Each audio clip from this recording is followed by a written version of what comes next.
एक भरी सभा में एक तरफ जब यादवों की जब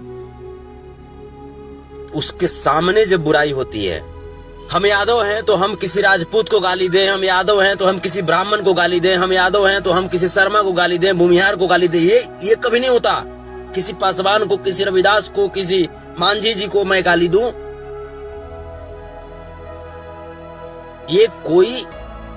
कास्ट, कोई धर्म इजाजत नहीं देती, कोई